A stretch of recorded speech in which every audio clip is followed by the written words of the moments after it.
Hello, everybody. This is Manoj Kulwal, your speaker for today's session. I just want to check whether you're able to hear me. So if you are able to hear me, can you just chat yes in the chat window so I know that you guys are able to hear me? Oh, yeah, lots of yeses. Okay, great. Thank you very much. Excellent. So we still have a few people joining in.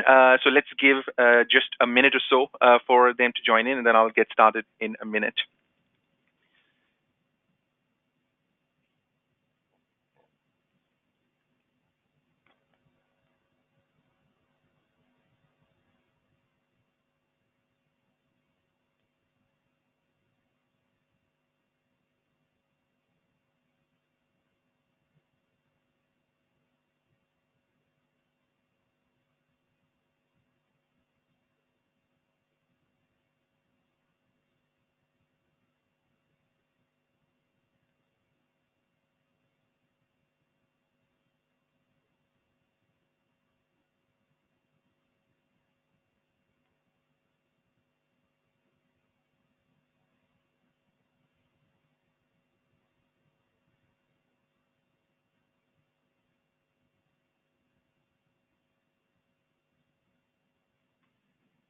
Okay, I think let's get started then. So, hello everyone. This is Manoj Kulwal. I will be your speaker today. Normally, I am the host, and I have a guest speaker with me. But for today's topic, I wanted to cover the risk aggregation topic, and I did have Jimmy, who was supposed to come and participate and discuss this topic with me, but unfortunately, he was pulled into an unavoidable meeting, so that's why he can't be here.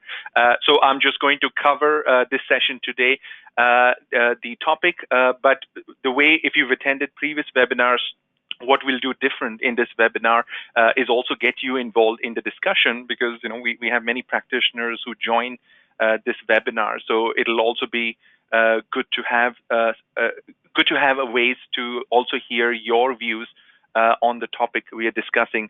So I'm going to run about 8 polls on the risk aggregation topic, so you can also see how the different organizations who are participating on this webinar today are dealing with this particular topic.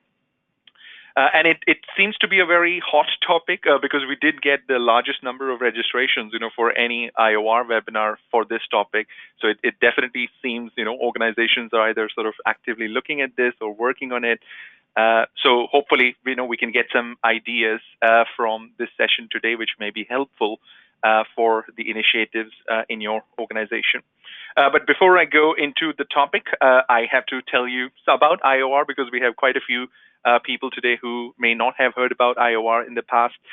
So for those individuals, just a small overview, and then we'll go into the topic. So about IOR, it's a global member-based organization. It's run by the operational risk management practitioners for the operational risk management practitioners. And the objective is basically to promote the development of the operational risk discipline globally. And the way IOR does that is by developing and sharing practical guidance with practitioners, by developing independent professional certifications, which I'm going to talk about a little bit more on the next slide, undertaking research on emerging topics, and organizing and delivering events like this in an online fashion, but also face-to-face events, in the different cities where IOR has a chapter. So there is a lot of information on the IOR website if you are interested in exploring a little bit more around the benefits of joining IOR. The professional membership is 150 pounds a year, but for different countries, there are different discounts available. So it's not necessarily 150 pounds for every country. So if you go into the membership area, you can find out what membership fee is applicable for your country. So please do consider joining IOR, as it is a it is a community, run by the operational risk professionals. So it'll be, great to have as many professionals involved as possible. One of the initiatives I want to highlight is the certification initiative. So last year in May is when IOR launched the Certificate of Operational Risk Management, which is one of the only dedicated a professional certification available on operational risk by an institute which focuses purely on operational risk. So I think there are one or two certificates from other institutes, but they focus on credit, market, lots of other risks, and then for them, operational risk is just a small subset. But for IOR, operational risk is the only focus area. So this is the only professional certification by an institute, which focuses purely on this particular topic, and it is accredited by Ofqual. It is QCF level 4 in UK, EQF level 5 in Europe. In case you want to know what level. So I think it's just under the graduate degree is where the certification in UK is addressed at. When you register for the certification, you get a workbook which contains the chapters, which are the 9 chapters which are listed on the right-hand side. So it's primarily aimed at professionals who are new to operational risk management or who need to demonstrate, to their current employers or future employers or to their consulting clients that they understand the fundamental concepts of operational risk management. So we have many professionals, who are joining operational risk teams from audit or compliance or from IT. So this certification is really targeted at giving a good foundation, to these professionals who are new to the operational risk management discipline. So we have all the fundamental topics covered so that you can have a good foundation understanding. And there were more than 20 operational risk practitioners, who were involved in writing these chapters. So it really sort of represents ideas and practices from wide number of organizations. It is a self-learning study, so there are no training courses you can go to, though IOR is exploring partnership with training institutes who may be able to provide that sort of training, because certain individuals don't want to self-learn. They want to go into a training course and have somebody teach them these sort of topics. So typically it requires about 130 to 150 hours of study, and then once you have done the study, then you can appear for an online exam. So you don't have to go to any specific place. You could do this from home, do this from office. You just need a PC with the right with the right specification, which you can find the details of that when you register. The exam is a 50 multiple choice questions, and then you have to get 60% of the questions right to pass the exam. And it is 75 minutes. You get to answer 50 questions. Fee on this is £550 plus VAT, so that includes the study workbook and the exam fee, as well as if you're not already an IOR member, then a one-year IOR associate membership. And the benefit really for individuals is to learn the operational risk concepts and demonstrate the commitment and professional knowledge. But there's also interest from many organizations where they may have many people, let's say in the first line, for whom operational risk is not their full-time job, that they're doing lots of other things, but they need to understand operational risk management as part of their role. So there are also organizations which are using the certification to create a common understanding in different teams within the organization on operational risk. So that is also a use case we have seen from organizations. So that for organizations, it'll allow you to develop a common understanding between your different teams, different employees, and provide assurance to your regulators or to your auditors or to your board that we have people who are dealing with operational risk in our organization. They're certified, they have an external validated professional certification. So it can also help with that assurance aspect. So there is a lot more information and details available on the IOR website if you are interested in finding out more. You can also download a sample workbook. So there's about 15 pages from the workbook. So if you want to see at what level is the study topics covered. So similar to how you can download a sample book on Amazon, you can also download a sample workbook from the IOR website if you want to explore a little bit more. And then we just crossed 100 students, 100 registrations who have registered for the exam. And then, various students have already passed the exam. So we also had a recent launch party in London. So it's really getting adopted that as the word is spreading out. I, at least personally, my view is that in 3 or 4 years' time, it'll become like a must-have certification that if you are an auditor and you want to come and work for the operational risk team, then this certification, will be a must-have, or it'll be an entry point for anybody who wants to come into the operational risk management discipline. So that is about the certification. Let me see. There are some questions here.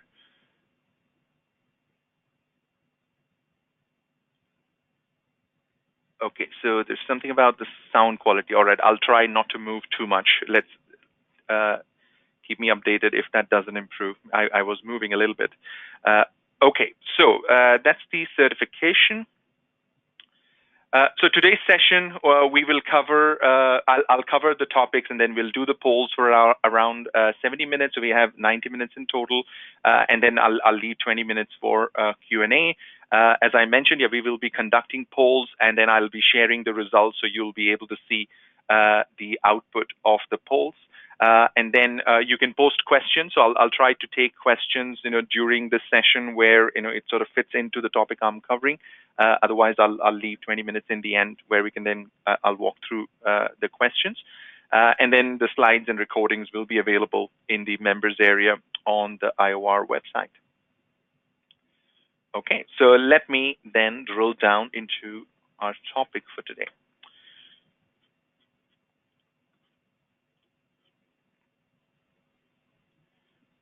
Okay, so risk aggregation. So from my sort of practitioner perspective, I've had different experiences on this topic, and I can really summarize into 3 sort of schools of thought. That there are 3 views about risk aggregation I've seen across the different organizations. So S1 sort of represents the first school of thought, which says that risk information can never be aggregated into meaningful and useful way due to the complex and multidimensional nature of the risk. That how can you aggregate a terrorism risk with a cyber risk, with a harassment risk, that the nature of risks we're talking about is so different that it's just not meaningful, not possible, that an organization shouldn't even attempt to try and aggregate risk. So that sort of is one view I have heard in certain organizations. The second school of thought is where some risk information can be aggregated, but they accept that all the information about the risk cannot be aggregated. So they don't try to necessarily convert it into a science, where they want to try and aggregate everything and then sort of come up with some sort of a number which will tell them something about how their risk environment is looking at an aggregated way. So that is the second school of thought. And then the third school of thought I've seen is where organizations believe they can aggregate everything. So they try to combine the incidents and the issues, action plans, and KRIs. They try to come up with some way where they can bring all that information together and aggregate that. Where they believe everything can be aggregated.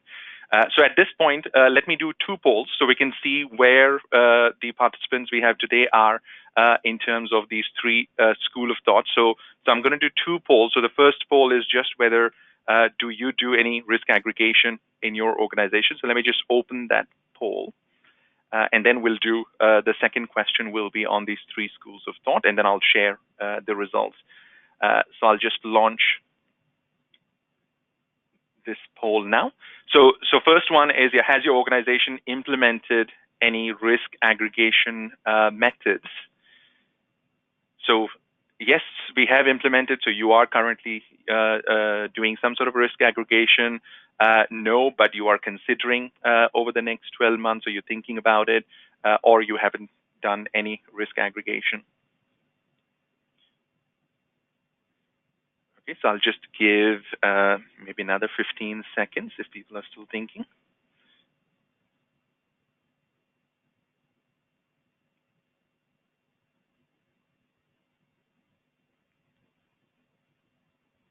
Okay, 5 seconds.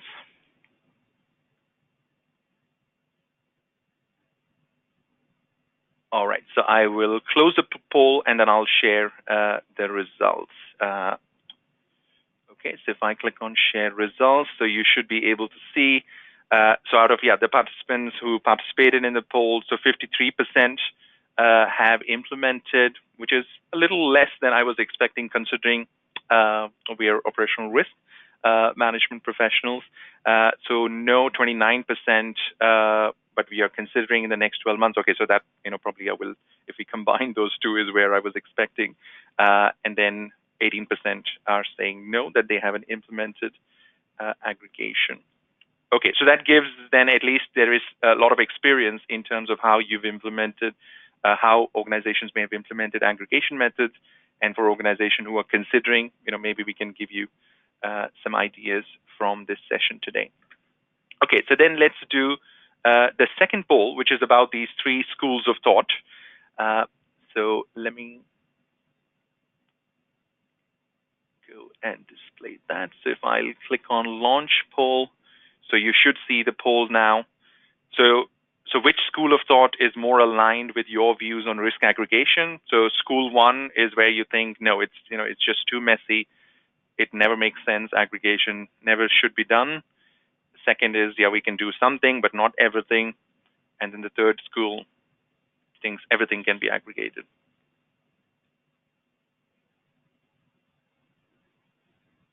Okay, so I'll just give another 10 seconds or so.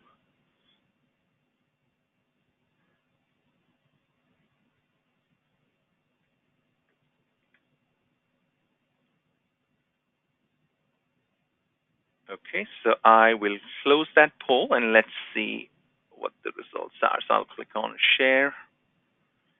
Okay, so there at least, we are all realistic, practical people, 85% where, we're not in that radical school one or school three, but at least the majority of us are that, we can try and aggregate whatever is possible. But of course, we accept that due to, the qualitative nature and the different types of information we have about the risk, it may be not at least in school three where we try to aggregate everything. So at least that is the majority view, which is what I was expecting from this audience. Okay, so that gives us a start in terms of where we are. So let's continue then. So I will come. Okay, so I'll come to the third poll after we've discussed some ideas on risk aggregation. Okay, so why aggregate? So just to set the scene for people who may be new to risk aggregation. So if you already have experience, then all this may sound a little basic, but there are some people who are new. So let's cover the basics for them, and then we can cover the slightly more advanced topics. So risk exists at multiple levels within an organization structure. So you have your teams, you have your departments, you have your business units, you have your business division and group. And what you need is, and you not only have the organization structure, but you also have lots of other ways in which you are structuring risk. So you may have your risk structured across the different legal entities within your organization. You may have your risk structured across a geography hierarchy, across your process hierarchy, across your product hierarchy. And then, of course, you have your risk categories that your risk may map into multiple of these hierarchies. And these are hierarchies in the sense that, every level sort of represents a level of importance within the structure. And that's where sort of risk generally sits somewhere at the intersection, that you may have a risk of money laundering, which may be mapped to the retail banking business unit in the organization structure. It may be mapped to the money laundering risk category in the risk category hierarchy. It may be specific to UK operations, so it may be mapped to the geography structure.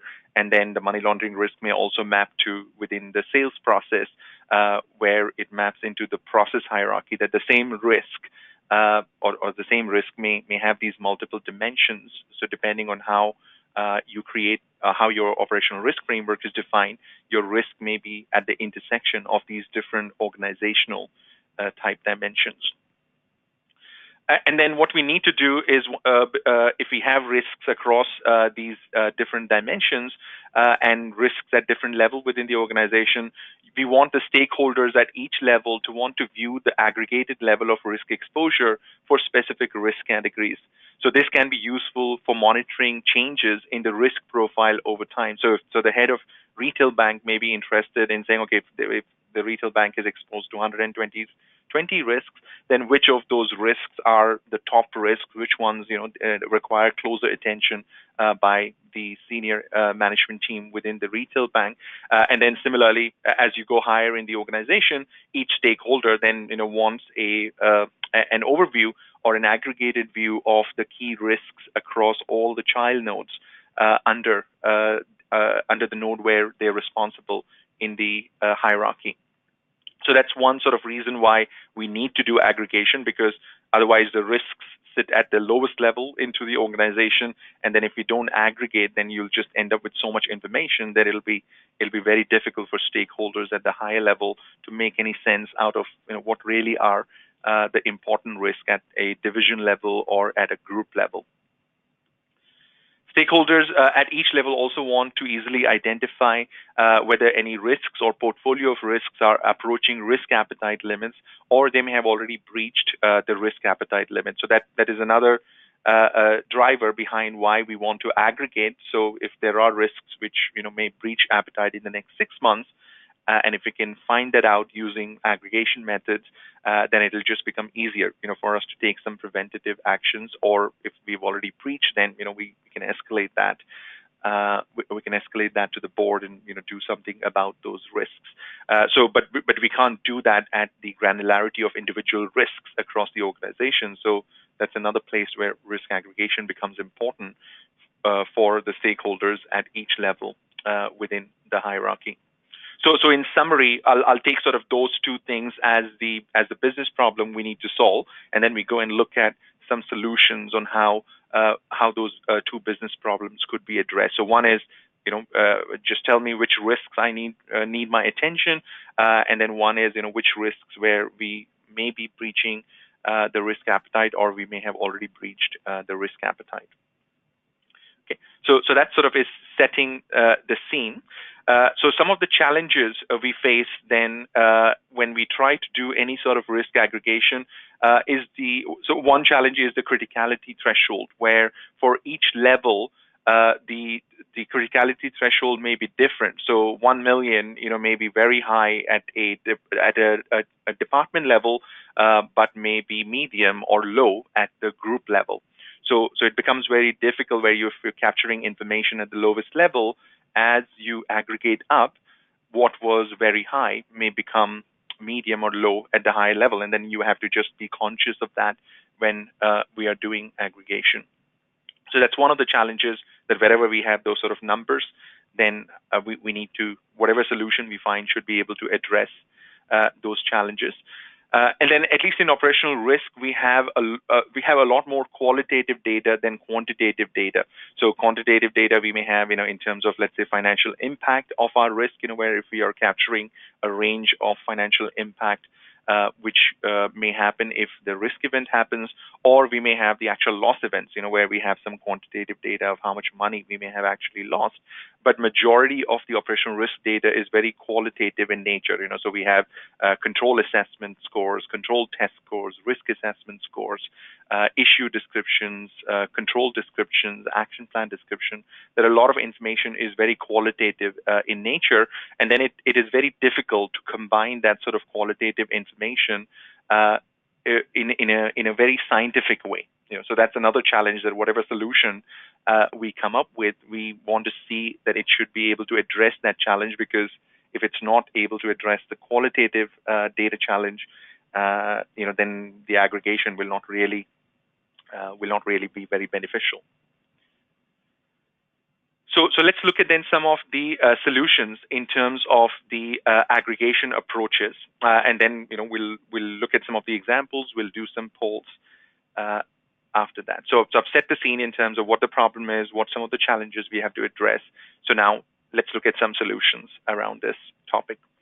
So aggregation generally in the solutions we're going to talk about, I'm assuming we're doing bottom up. So you're collecting risk and all the information about risk like KRIs and incidents and controls at the against each of the risks at a certain level within your organization hierarchy, and then the aggregation challenges. How do we take all that detailed data at a lower level in our organization hierarchy? How do we aggregate that up? So those are the solutions we are going to cover.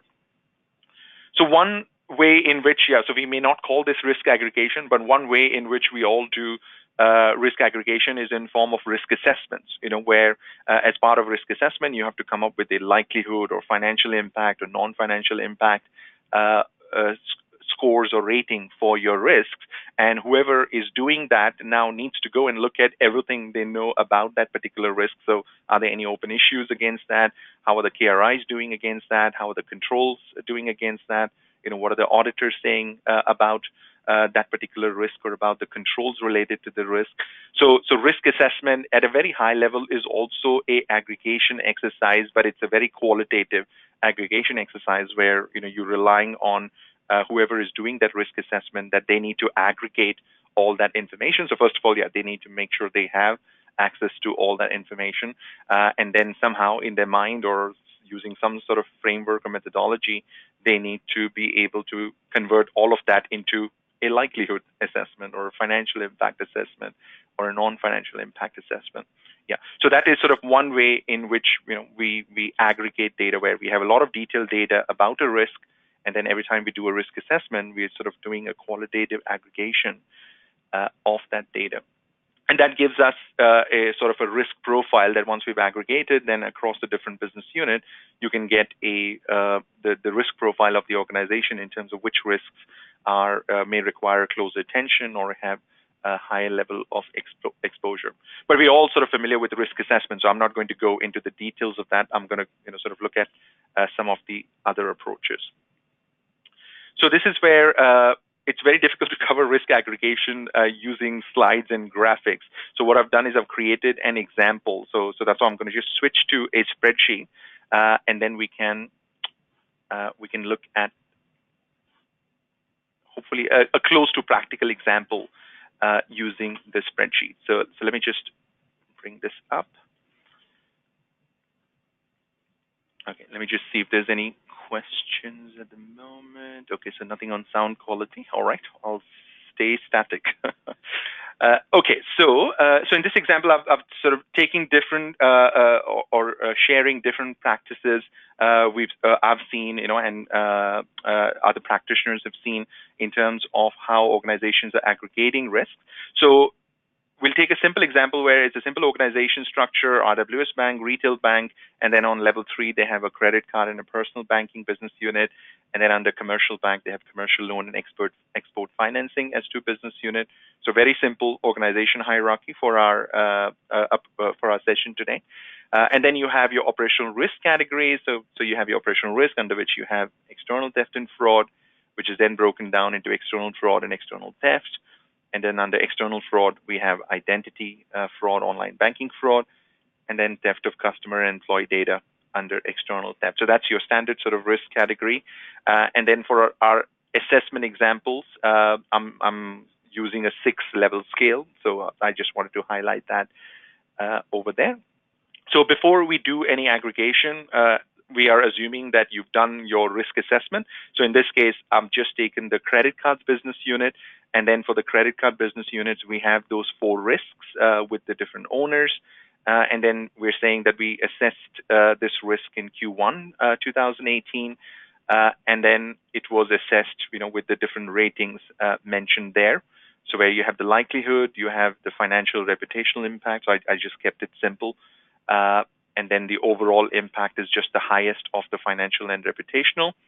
And then you combine your likelihood and overall impact to get a overall rating, which then from an aggregation perspective, I've also converted it into numbers. So that very low just relates to those 1 to 6 over there.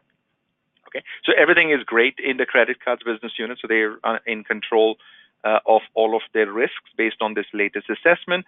And then you have personal banking business unit where again you have 4 risks, so the same 4 risks, but different owners, and then they only have issue with this identity fraud risk where the likelihood is high, financial impact is high, reputational impact is medium.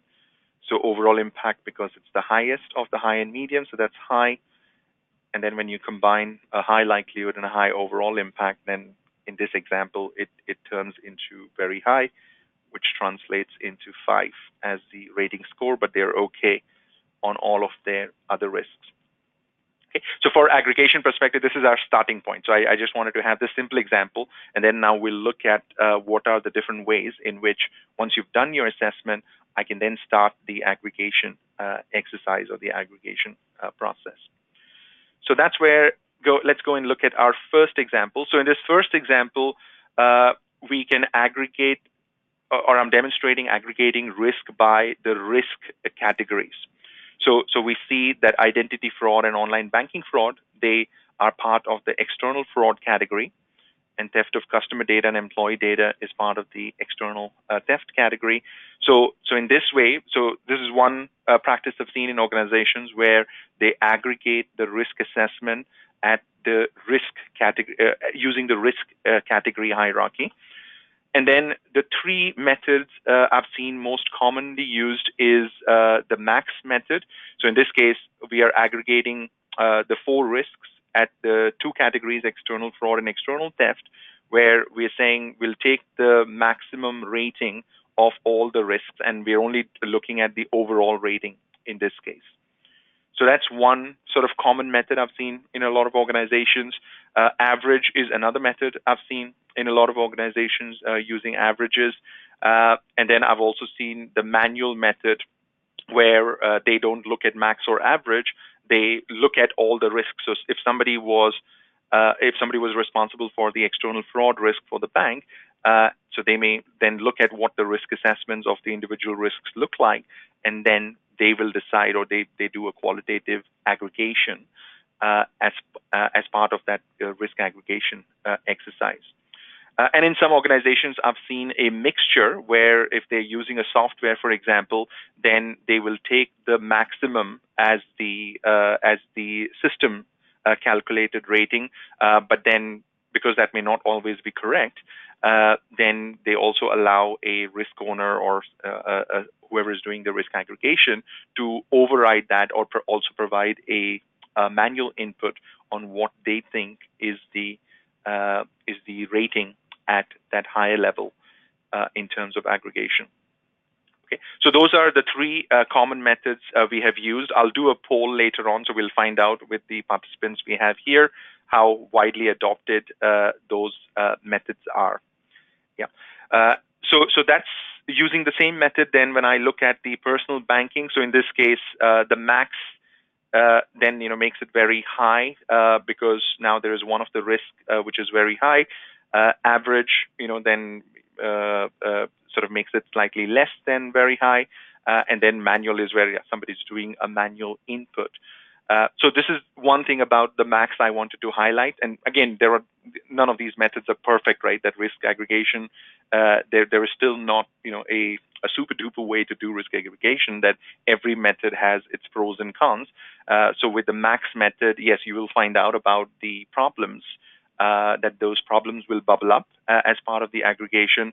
But then the downside is that if you have 90 risks and 89 risks are green and one risk is very high, then that one risk will, as you go higher up in the aggregation, it'll sort of keep painting a picture that something terribly is wrong within the business unit, that it doesn't sort of consider that the 89 out of 90 risks are actually low or very low, that one risk may then escalate or keep the escalation level high as you go up into the hierarchy. So that sort of is the pro and con of the max, that it will bubble up issues, but then as you go higher up, it may bubble up issues unnecessarily, where overall we may be okay, but just because one risk is red, it may show that all the divisions or all the business units, something is not right. With average, so I'm still surprised that a lot of organizations still use average, because average, it just keeps diluting. That as you go higher up, it'll just keep diluting the problem. So as you go higher up, you may not actually know from a risk aggregated view that there are some key problems down into the organization. So if I had a choice between max and average, I would definitely go for max, because average will just keep diluting the score as you go higher up into the organization, and it may show everything is good. But again, there is no one sort of super way here. So they both comes with their pros and cons. And then the best way is for you to use the max and the manual, that you use that combination, so that the max will at least bubble up the problems if there are problems in a particular business unit. But then somebody can take a manual assessment to say that, okay, actually there are 89 other risks and we're looking good on all the other 89 risks. So we don't have to aggregate this as very high. We may aggregate this as high or medium, that we can, not necessarily say that everything is wrong in that particular business unit. Okay, so that is one method I have seen, where you are aggregating at the risk category level, and then you can keep aggregating up. So in this case, in the previous example, we aggregated up to external fraud and theft, and then you can aggregate up then to the next higher level into the risk category hierarchy, which is external theft and fraud, and then you do the same thing. And you can see here that at the external fraud level it was medium, and then at the external theft and fraud level it becomes low. So it'll keep diluting as you go higher up into the organization with the average method. Okay. So that is one example, and then however many levels, if you wanted to go even higher up on operational risk, if you had other types of risks in your risk hierarchy, then you could also do this aggregation, as higher up in the risk category structure. Then the next sort of common way I have seen is the organization hierarchy, where you aggregate the risk, but from an organization hierarchy perspective. So the same example, but here we are aggregating those 4 risks at the credit cards business unit level. So, and we're using the same 3 methods, so max, average, and manual. And then for the personal banking business unit, we're aggregating those 4 risks, the overall rating, and then that gives us the max, average, and the manual is then just the manual assessment. And then if I look at the next sheet, it then just aggregates up. So once you've decided that that's your methodology, it's either max or average or manual or a combination of those, then you can keep aggregating up. So in this case, we're then aggregating at the retail bank level the scores, or the aggregated scores for credit cards and personal banking. Okay. So those are the 2 examples. So one was at the risk category hierarchy. So all the risks, wherever they are in the business unit, they can then get aggregated. So if somebody was responsible for the money laundering risk for the whole bank, then they can see for that risk what the aggregated assessment is based on all the assessments done for the money laundering risk across all the different business units. You can also combine the organization and the risk category hierarchy, so we can aggregate on both sides. So this is another common method I have seen, where we're doing for credit cards and for external fraud. And then again, I've demonstrated all the 3 methods, but you can use the combination. So we're saying for credit cards, for external fraud, we're all at very low from an aggregated perspective. And then for personal banking, that's where we are. So in the personal banking, it's external theft, we are doing okay. We only have some issues or something which requires our attention in the external fraud risk category within personal banking. So that's where combining multiple dimensions then gives us a slightly more granular view, which we did not get when we just had, let's say, the personal banking view. So in this case, then I don't know which risk category in personal banking we have an issue, because I haven't used that for aggregation.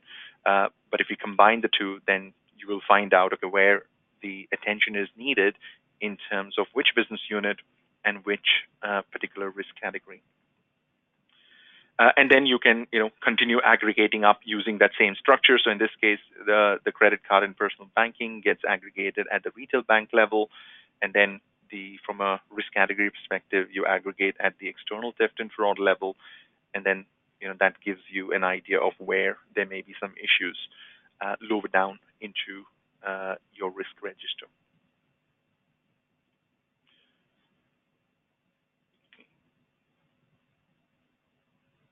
So let me do some poll here before we go into the weighted method. So we've covered sort of your max, average, manual. We've covered so those are how you're going to aggregate. And in this case, we're just focusing on aggregating the risk assessment outcome. So I'll share another approach where if you wanted to aggregate risk assessment and control tests and control assessments, that if you want to aggregate multiple types of information, then there is another approach I will share later on. But this approach was mainly around aggregating the assessment rating. So let's do a couple of polls and then see what the view of the group is around these topics. Okay, so the first one we'll try to do is what dimension do you use for aggregating? So do you use risk categories? Do you use your organization hierarchy or some other method? So we'll try that as the first poll.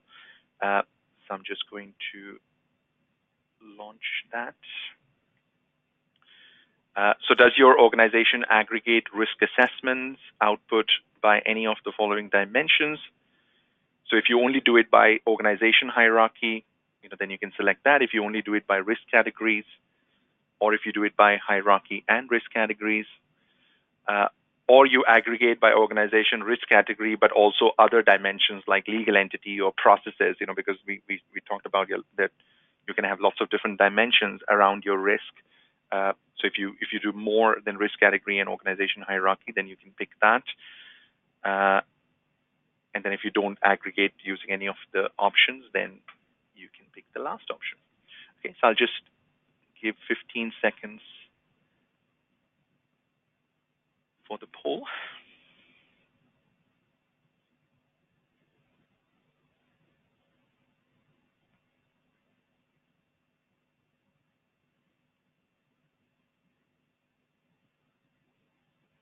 Let's do 5 more seconds.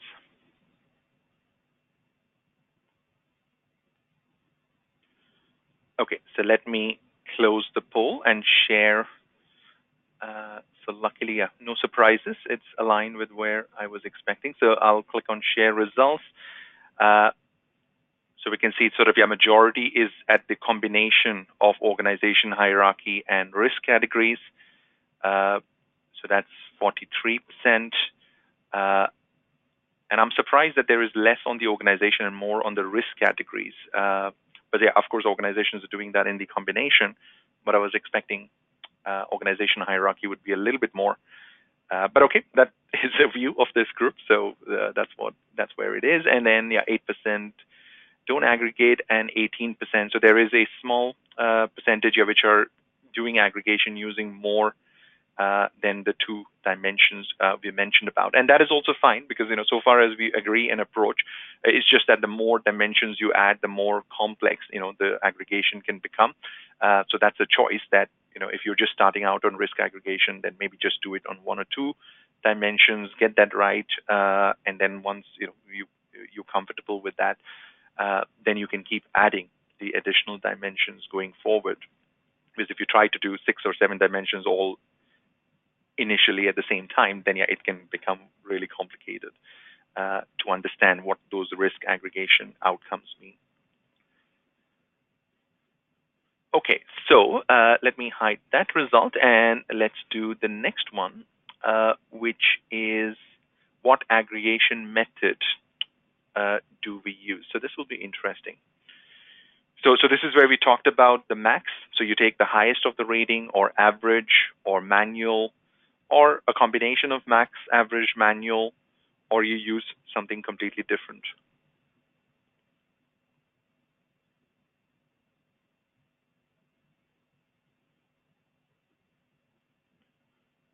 So just wait for another 10 seconds. So the results are still changing.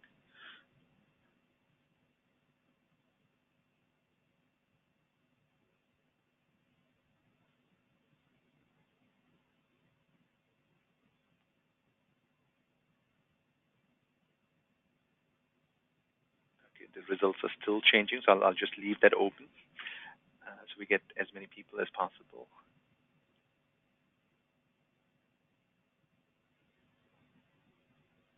Okay, the results have stabilized now. All right. Okay, so let's then close that poll, and then I'll share the results. Okay, so average is less, so that is good to know that not many participants, at least, are favoring the average approach, and I'm hoping it's that one of the reason is what I talked about, that as you go up, it may sort of dilute the exposures. So we have max, yeah, definitely seems to be a favorite, but okay, so I'm surprised in manual, 25% is manual, where you're not using max or you're not using max, so it's purely manual, where somebody is looking at all the details and then manually doing the aggregation.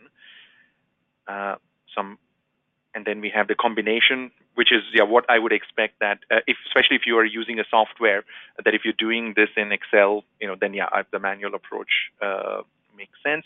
But if you have a software, then I think most software can do at least the max that I would do the max. So if there is a problem, you sort of see that, and then somebody can then override if it's creating too much noise, that at the detail level it's looking okay. Then the manual override will allow you to at least give a little bit more realistic scenario than a end of the world scenario as you aggregate up. And then 20% have different approaches to the ones listed here. Okay. So if those 20%, if you're able to share in the chat window what those approaches are, then I can sort of read out. So instead of the question window, if you use the chat window, then I think everybody should be able to see your suggestions in case you want to share what are the other approaches you are using. Yeah, so just post that, not in the question window, but in the chat window, and then I'll read that out later on. So it'll be interesting to see what some of those other approaches are. Okay, so let's see if the next poll is for now. Okay, yeah, so we can do the next poll also now in terms of what do you aggregate. So let me launch this poll. So far we've covered the aggregation of the assessment output, the risk assessment output. So if you're using that, then do you only aggregate the overall rating, or do you aggregate all the measures? So you also try to aggregate the likelihood, so you can see at the credit cards business unit level what is the aggregated likelihood of the risks in that business unit. Or you do not aggregate assessment measures, so you aggregate other things, and then we can come to those topics later. Okay, so I'll leave the poll open. The numbers are still changing.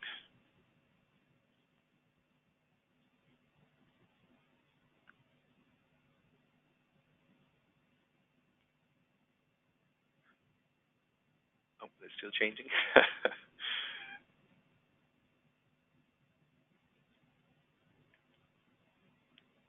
Okay, so they seem to have stabilized. Okay, so let me close that poll and let's share the results.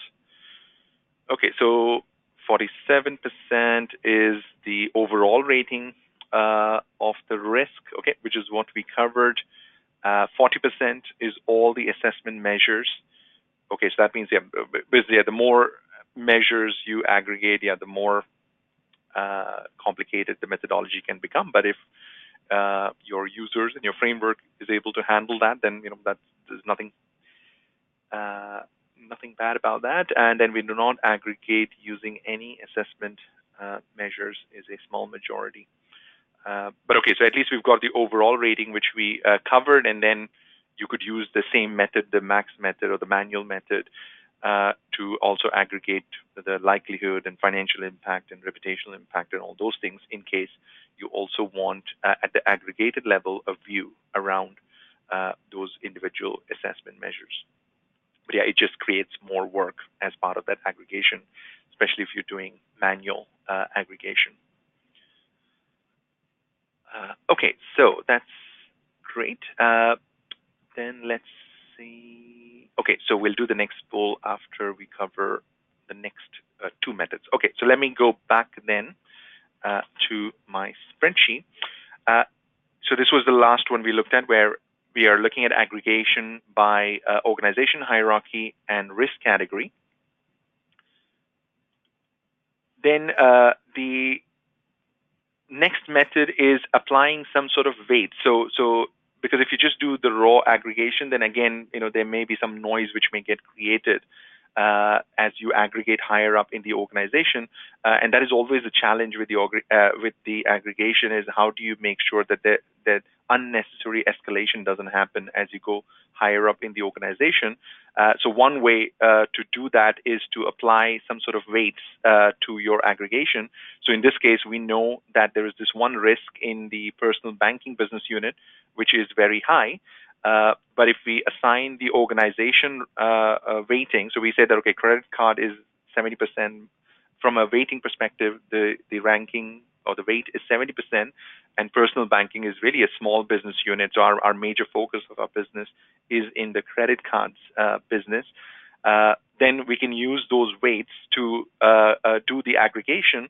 So in this case, when I do the aggregation at the retail bank level, even using the max method, it comes to as low.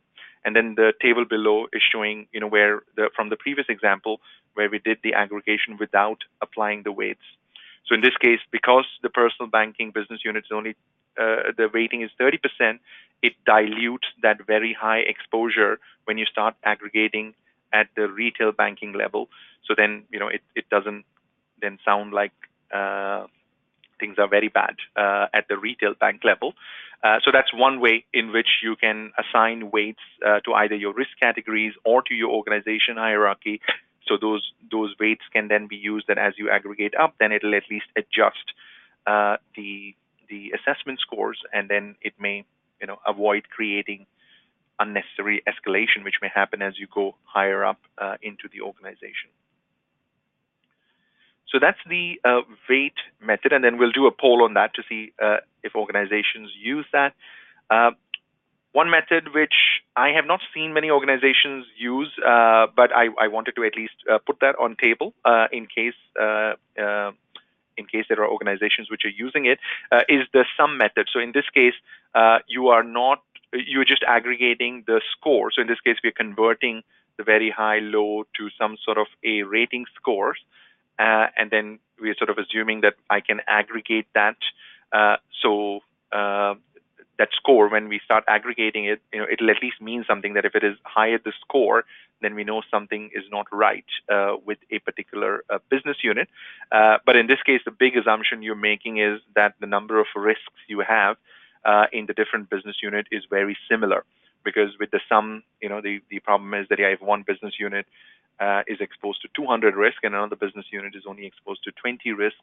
Then using the sum method, that 200 risk business unit will always come up higher.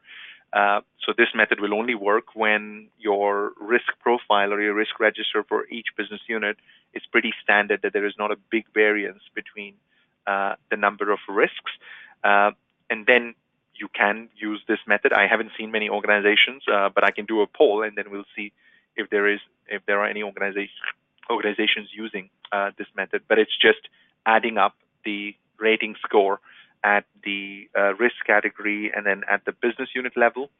So in this case, I have commercial loan here. I added the risk profile there, where all the 4 risks are 5. So that's why it ends up as 20 on that aggregated report.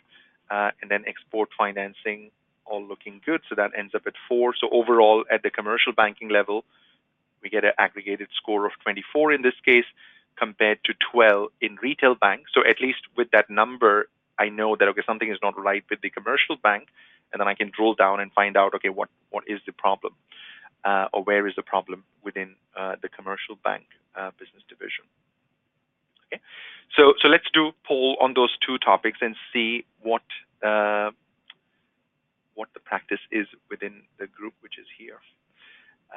So the next one is, so we'll do the first one on weights. That do you assign weights as part of your aggregation methodology?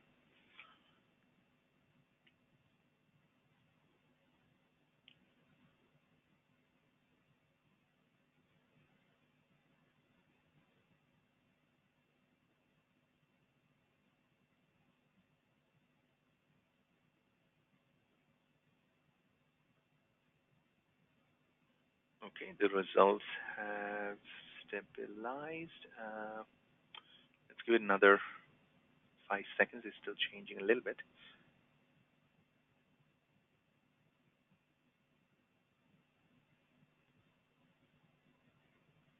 Okay, so I will close the polls and let's see the result. So 73% of you are saying you don't assign any weights. You don't assign any weights, and 28% is saying you do assign weights. And I don't know. I mean, one reason organizations sort of stay away from weights is that it brings in complexity, because it becomes another subjective element that, okay, who defines what the weights of the different business unit is, or what the weights of the different risk category is, and then it can, become a never-ending discussion that you never agree. And then if you aggregate using those, then you always have to understand what's happening with the risks, but also understand what's happening with the weights. So it definitely adds a little bit of a layer of complexity if you have weights as part of your risk aggregation methodology. At least my interpretation of that result is that may be one of the reasons why majority of you don't use weights. Okay, so let me just check what is the next poll. Do we do that now? Oh yeah, so we do this sum method. Okay, so we do the poll. Yeah, so do you use the sum method for aggregation, where you just total up the different rating scores of the risks?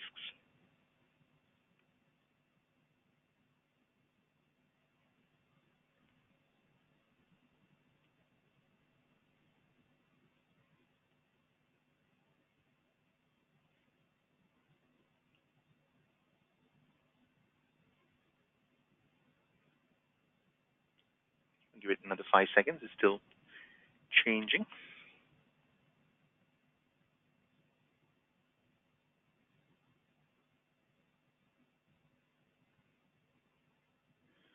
Okay, that's stabilized. So let's close and share the results.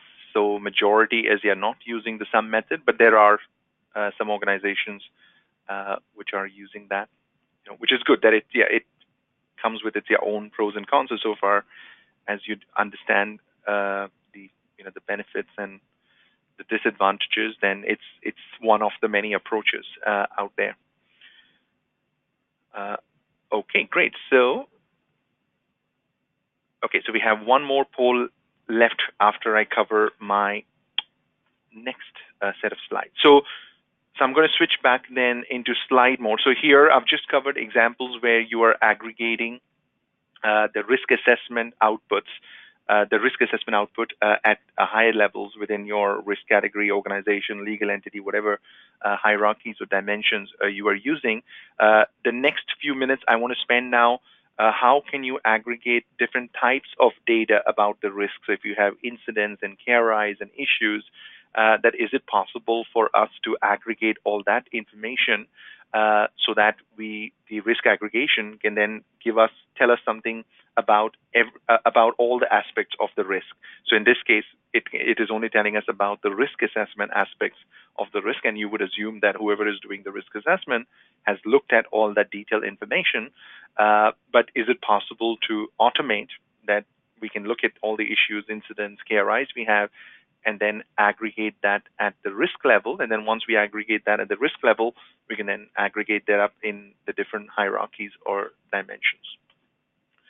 So let me switch to this slide. So for this particular part of the presentation, I wanted to first share what aggregation examples do we see in real life, all around us. So risk aggregation is not just, an operational risk practitioner problem, but there are a lot of disciplines which, go through a similar sort of exercise where they have a lot of data, and then they have to somehow aggregate all that data in some high-level numbers or measures so that they can use that for finding out, how things are changing, or is there a problem.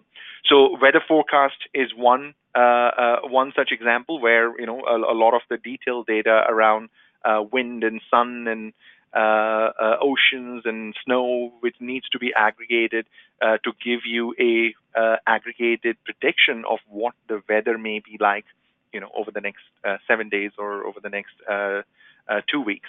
So that sort of is one example where we get an aggregated number, but that aggregated number is based on a lot of detailed data, which is then studied and modeled to come up with that the projected weather. Similarly, we have credit card scores where we have a lot of information about a particular customer in terms of how many credit cards, how many loans they've taken, how many times they've not paid their loans on time, how many times they've not paid their mortgages on time, their salaries, and so on. So there's a lot of data which gets combined, and then we assign a credit score to a person.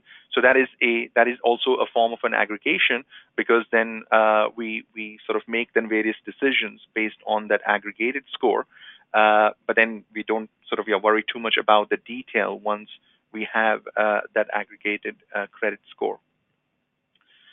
Similarly, corporate credit ratings, assigned by Moody's or S&P, is also another example where that aggregation is happening, where we are, taking a lot of information about a particular organization and then trying to aggregate and say, okay, your credit rating is AA or your credit rating is AAA. Then that represents a aggregated view of a lot of information around an organization. Similarly, GDP of a country is another aggregated view where it aggregates, a lot of things happening across lots of different industries and organizations, and then you get an aggregated view as in form of a GDP, which you can then monitor over a period of time. And then stock market is another example where there's a lot of transactions or buy-sell transactions happening across all the stocks on a stock exchange, and then there is a lot of news flow which is coming in about the different organizations, about the economy. So that index, sort of represents an aggregated view of a lot of detailed information. So in all of these cases, the point I was trying to make is that risk aggregation is happening all around us. So it's not sort of a new problem. It's just that we need to look around and see, okay, if you can aggregate a whole organization and assign a credit rating, and then organizations are making billion and trillion dollar decisions based on this credit rating for a country or credit rating for a particular company, then could we use that sort of approach for operational risk purposes? That could be take some of those ideas from those different approaches to do something similar for operational risk. So in all of these cases, there's a large amount of data. So we have that same in operational risk, where we have losses and incidents and KRIs and risks. So we also have large amount of data we need to aggregate, but we need to now think about what would be that distinct measure. So in case of a credit score, it's a credit rate. In case of credit score, it's the score of that individual. In case of rating, it's the rating. In case of stock market, it's the index. So similarly, we need to come up with, okay, what would be that measure which will represent that aggregated view of all the information we have. And then in some cases, these aggregated measures, they update in real time, like in the stock market. So we probably won't need that in operational risk, because we don't have our risk information is not sort of getting updated in real time. But we would at least like the aggregation, to update maybe once every week or once every day. But it doesn't have to be, that aggregate every second, for example. But at least there are a lot of good ideas out there.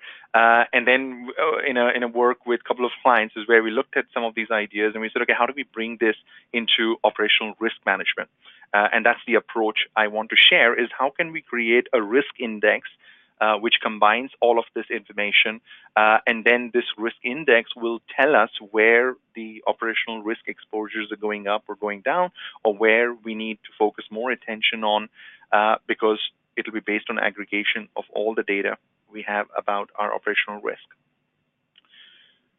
So in this approach, we start at the bottom with step one, where we need to convert the different types of risk information we have into some sort of a measure which we can aggregate using sum or average function. So if I have a KRI, which is red, how do I convert that KRI is equal to red into some sort of a number?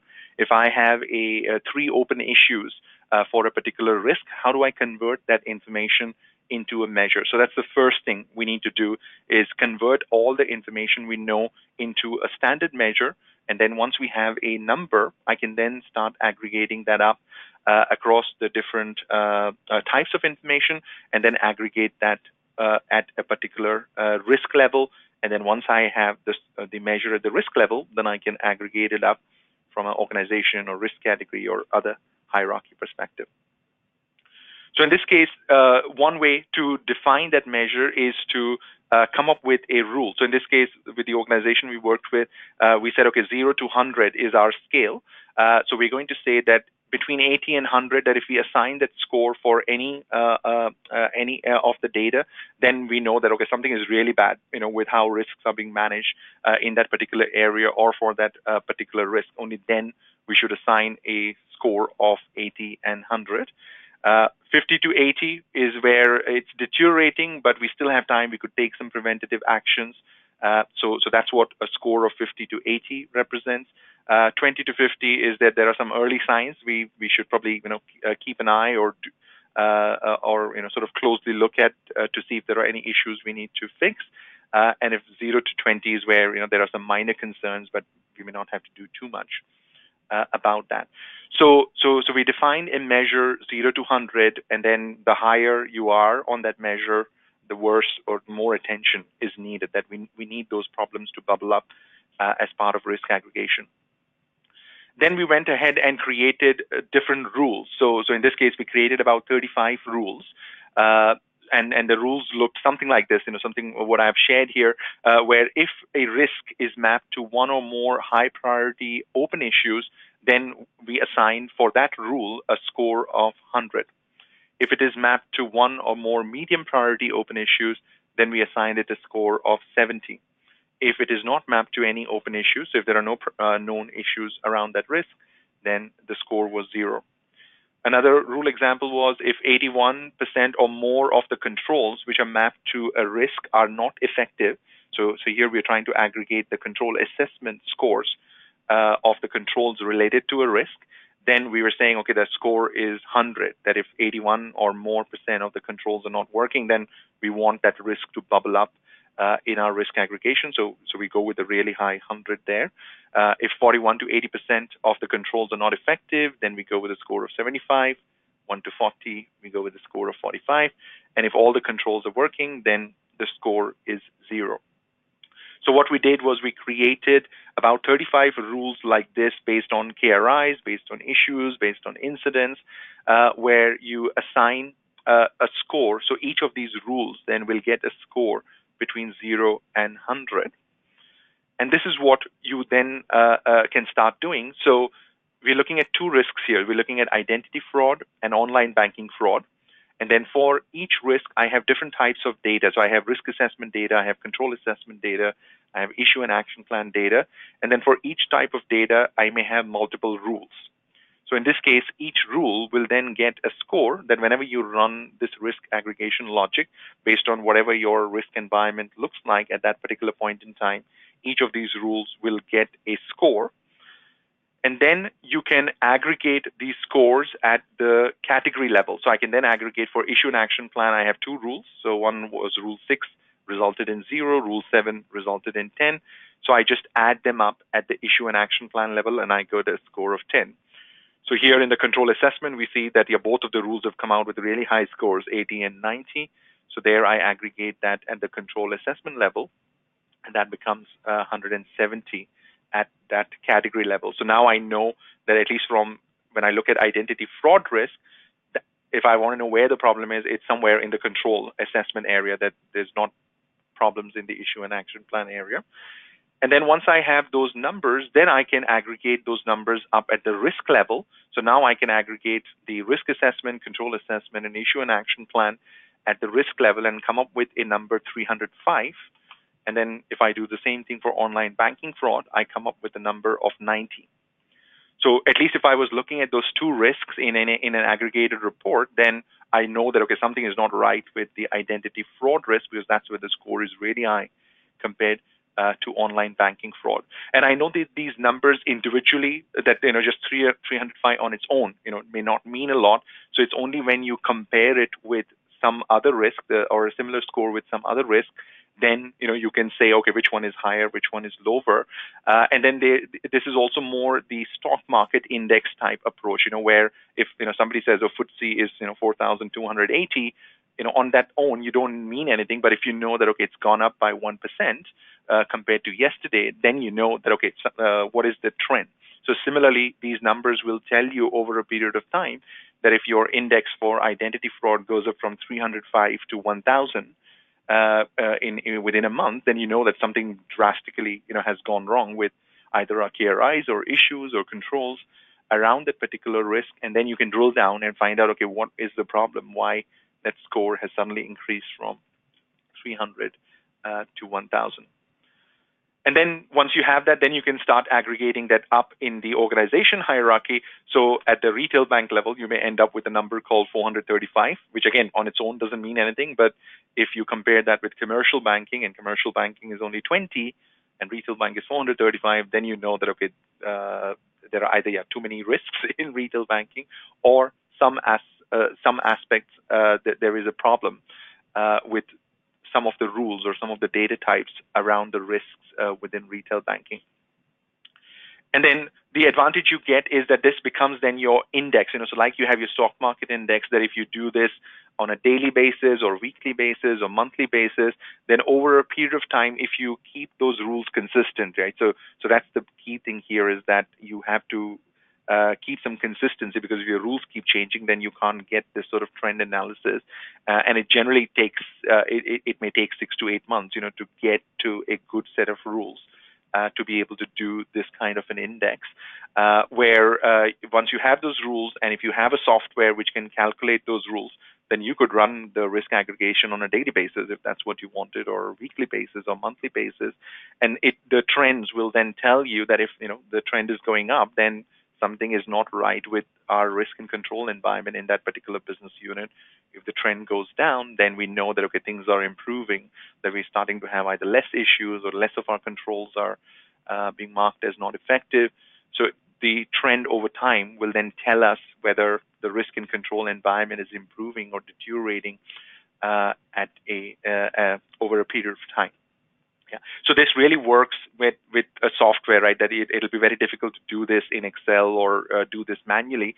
Though I've seen a couple of organizations which have tried to do this manually, where they try to say that okay, let's look at all the issues, and then based on that, let's give a score of 0 to 5, for the issue measure around that risk. Then let's look at all the KRIs, and then let's give a score of 0 to 5. So they try to do this manually, but it sort of leaves that subjective element open. In this case, if you assign the rules correctly, then it's based on your rules. So at least you know that if the trends are going up or going down, it's one or more of those rules are what is influencing the direction. Yeah, and over time, as the usage of this approach matures, then you can sort of change the escalation limits. So in the previous slide, I had that escalation level. So you can say that okay, for this business unit, we expect it to stay under a certain level, and then if it goes above that, then you can consider that as your escalation and see what can be done to bring it down to the escalation level. But again, we need to get the rules right. So it'll take time to stabilize those rules. And implementing this approach in software can provide the real-time or near real-time update of the scores. And this can support your continuous monitoring of risk and control environment, which is what a lot of organizations are trying to do, that we have a lot of qualitative data, but I don't have time to go and read every issue description, every action plan description, every incident description to find out where my problems are. So this was one of the best approaches we were able to come up with, where you can combine the different types of data, but create some sort of a measure, and then this approach is being used all around us. That it's not something unique we're trying to create. We're just trying to take ideas from other disciplines. In this case, it's the stock market, where the stock index represents a lot of detailed information about lots of different organizations and a lot of different industries. So it's basically aligned with that approach, but in a slightly simplistic way. As creating a stock market index is quite complicated. We don't want to we don't want to create a very complicated index. but it's one approach, and it worked really quite well, because if you automate this in the software, then you see the benefit over time, that it becomes very easy for us to then find out where the problems are, that you can start very high level into the organization, and then you can look at sort of 6 business unit and say, okay, this business unit, the score seems really high, let's drill down. And then you look at the risks and, okay, this risk looks really high, drill down. That it becomes very easy for us to find from a very high level to find out where in the organization we have some problems with controls or issues or KRIs. Okay, so let me do a poll on that to see if there is any experience on using this approach with the group we have here today. So I'm just going to pose a poll on that. So what is the experience of your organization in implementing the risk index approach? So you've not implemented, or you tried it in the past, for whatever reason, found it too complicated, or other reasons, you stopped. So the signal is quite clear here on this poll. Okay, so let me give another 10, 15 seconds. Things are changing? No. Okay. So let me close. Oh, it just changed. Okay. Okay, so I will close the poll and share the results. This is overwhelming. Okay, so 97%, yeah, we have not implemented this approach, but I don't know now what are the reasons. So if on the chat, if you want to share the reason, maybe you're not aware, maybe you've heard from people it was too complicated. It'll be good to know if you were aware of this option or not aware of this option in the chat, and then I can share your views in case you want to share the views with the rest of the group.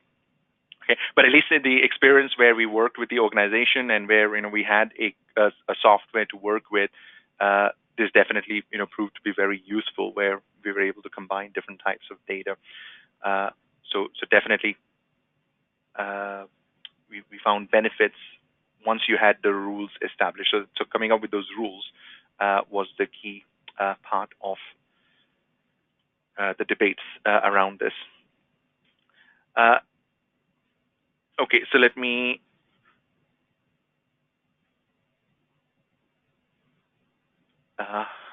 yeah, so I hide the results for there. So the last then I wanted to cover. So because we're trying to sort of quantify qualitative things. So one of the books I found very useful is How to Measure Anything. That's where the author sort of breaks this myth, saying all of these operational risk management professionals, and they keep saying, oh, you can't really quantify. You can't really quantify, cyber risk or terrorism risk or conduct risk, and he's really challenging, that perspective and coming up with different approaches on how you can quantify. But of course, it requires a level of analysis, and that may be the missing gap right now, that the people who are doing the assessment may not be sort of looking at the complete picture, or if you send them a list of 100 risks to assess every quarter, and then of course they're not going to have time to do a very detailed analysis on all the 100 risks, every quarter. So there are some good ideas there in case you haven't seen or read that book, and if you are sort of struggling with the topic of, okay, can we really quantify reputational impact around a risk or operational disruption impacts around the operational risk, then there are definitely some good ideas in that book. So definitely recommend if you have not already read that.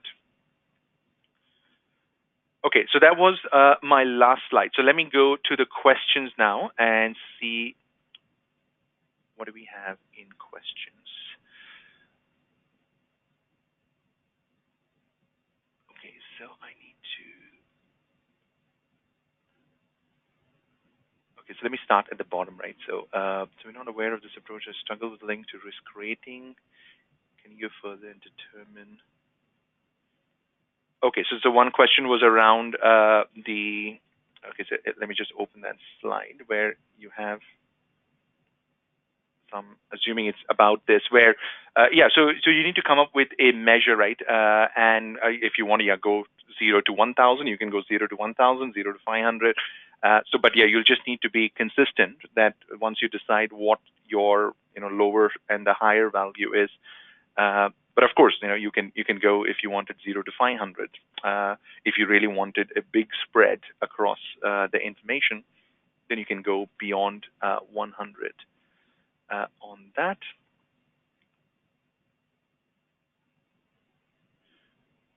Okay, then there's one about it's not particularly difficult to make a graph display data over time in Excel. Uh, okay, so Mark, I don't really understand the point there.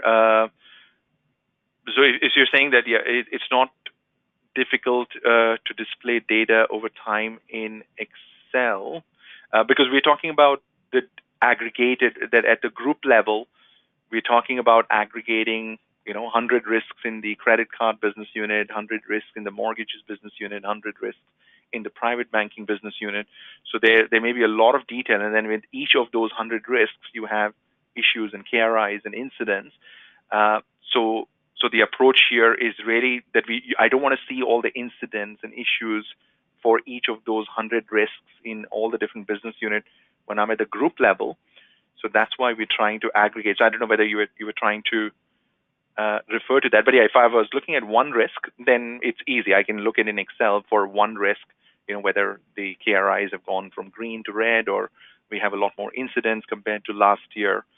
But when you look at when you take an organization view, yeah, it'll be difficult to try and figure out all that detailed data over a period of time.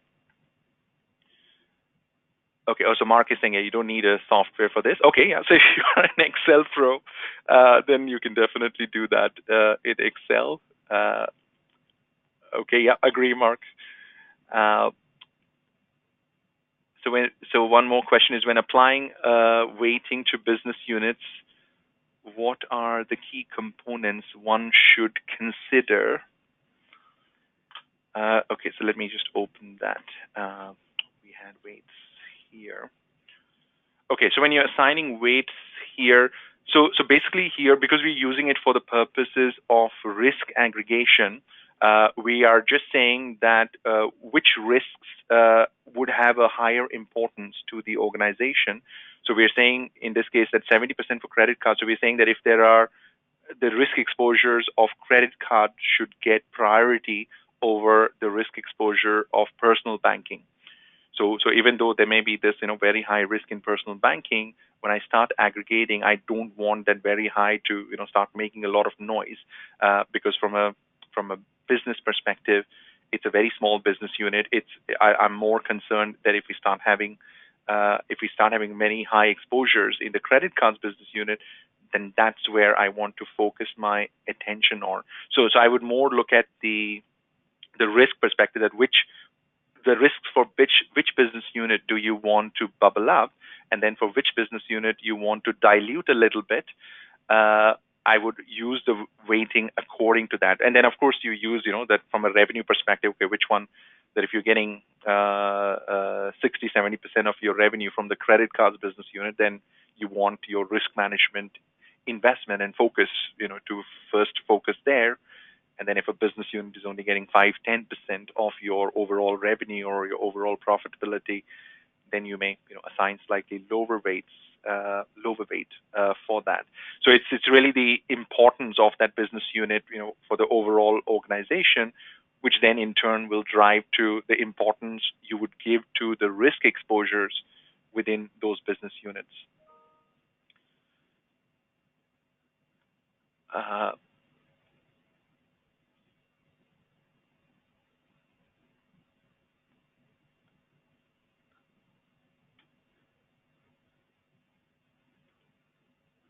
Okay, so there are some long questions. So let me see if we can address this.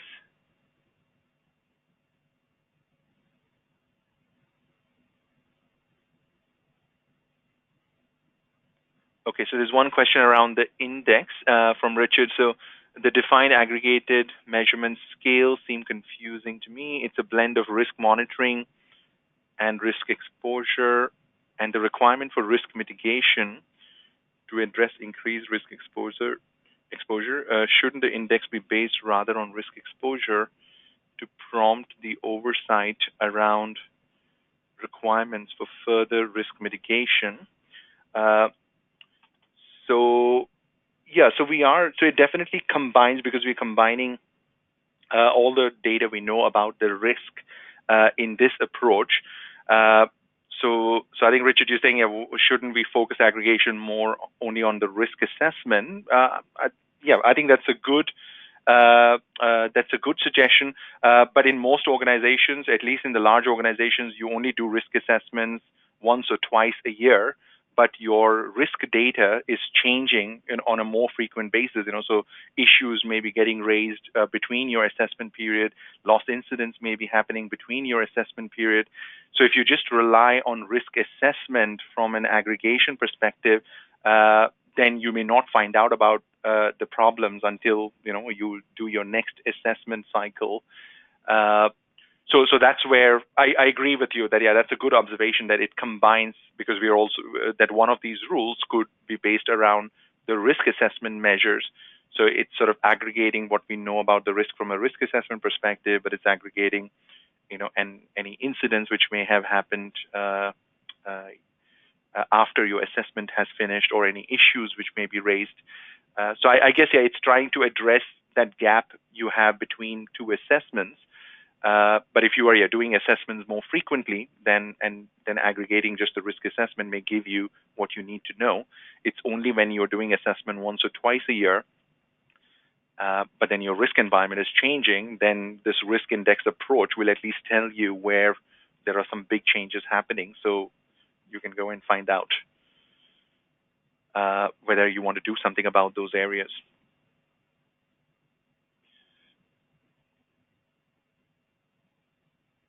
Okay, so let's see.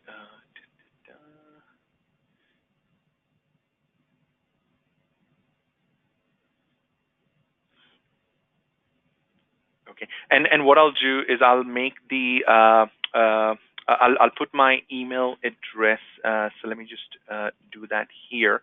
So if you're interested in the slide and the Excel spreadsheet, then if you can just send me. So we just want to do that on a request basis rather than just send that to everybody. But I'll put my email address here. So if you want the slides and you want the Excel spreadsheet I was using for the aggregation, then I can email that. Then I have one question.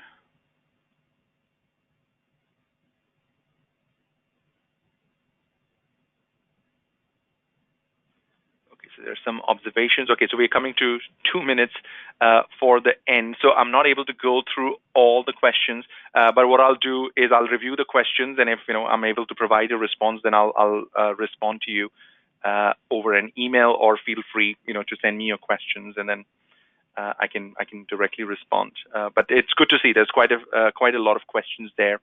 So it's a very very active topic. So let me then go back and try and summarize here. So that sort of brings us to the end of this session. The next webinar then is on human and cultural factors of risk management, which is scheduled on 27th April. So that's where we have Kathy Hansen confirmed, who's an expert, in that on that particular topic, and the focus we have on conduct risk and culture.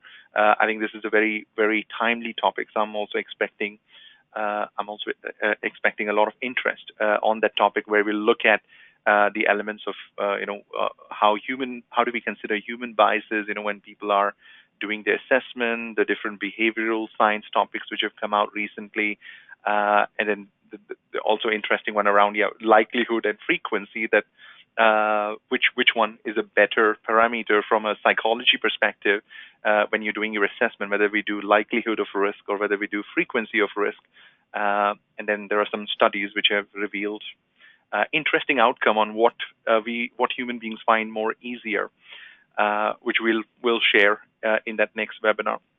Okay, so that's all we have time for today. Hopefully you got some good ideas. We got some good polls going. So thank you for participating. And then I think that was very interactive here with the polls. So I'll make sure we have more of those polls in the future, so that you not only hear from me and the speakers, but also from your peers who are attending the webinar. So thank you very much for giving your time today. I will hopefully see you or speak to you again on 27th April on the next webinar. Thank you very much.